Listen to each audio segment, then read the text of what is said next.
নমস্কার and I welcome to national affairs. আমি উৎপল। আজকে তোমাদের সামনে খুবই ইম্পর্ট্যান্ট একটা টপিক নিয়ে আলোচনা করব।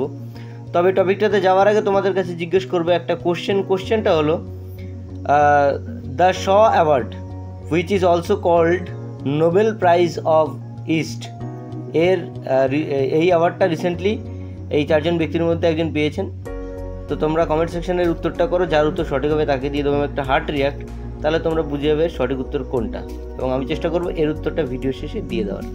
তো আজকে যে আমাদের টপিক, সেই টপিকটা হচ্ছে অক্সফোর্ড ইকোনমিক্সের গ্লোবাল সিটি ইন্ডেক্স। মানে অক্সফোর্ড ইউনিভার্সিটি একটা সারা বিশ্বের সিটিগুলোকে নিয়ে, টপ যে 1000 সিটি সেগুলোকে নিয়ে একটা ইন্ডেক্স তৈরি করে। সেই ইন্ডেক্সের যে বেস হলো যে economics, human capital, quality of life, environment and governance.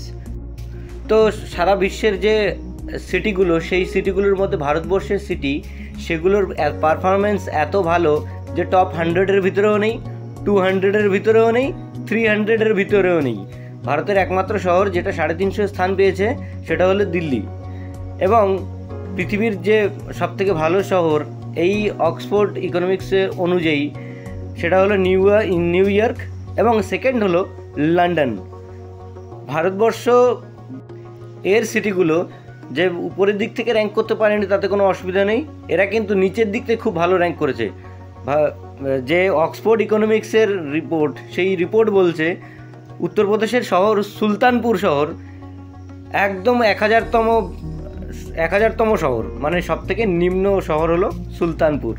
ঠিক আছে, তো এই টপিকের এটুকুই ছিল আমার মেন বলার উদ্দেশ্য। এবার আমরা কিছু ভারতের স্থান যেটা বিভিন্ন ক্ষেত্রে ভারতবর্ষ রিসেন্টলি পেয়েছে, সেটা হলো কারাপশন পারসেপশন ইন্ডেক্সে ভারতের স্থান 93rd, হিউম্যান ডেভেলপমেন্ট ইন্ডেক্স মানে HDI-তে ইন্ডিয়ার স্থান 134তম, ইউনিকর্ন ইন্ডেক্সে ভারতের স্থান 3rd, গ্লোবাল ফায়ার পাওয়ার ইন্ডেক্সে 4th, প্লাস্টিক মিসম্যানেজমেন্ট ইন্ডেক্সে 2nd after China, global hunger ইন্ডেক্সে মানে ভারতবর্ষের অবস্থান আরও শোচনীয় 111তম, ওয়ার্ল্ড হ্যাপিনেস ইন্ডেক্সে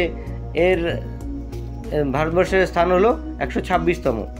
তো এবার আমরা চলে আসবো আমাদের কোশ্চেনটাতে। কোশ্চেনটা ছিল recently who got the Shaw award which is also called Nobel prize of East, যেটা কিনা দেওয়া হয়ে থাকে অ্যাস্ট্রোনমির ক্ষেত্রে। এই বছর আমাদের ভারতবর্ষের শ্রীনিবাস কুলকার্নি, অপশান বি, ইনি পেলেন এই অ্যাওয়ার্ডটা, যেটাকে পূর্বের নোবেল প্রাইজ বলা হয়। এই অ্যাওয়ার্ডটা দেওয়া হয় হংকং থেকে এই অ্যাওয়ার্ডটাকে দেওয়া হয়। তো এই ছিল আমাদের আজকের টপিক।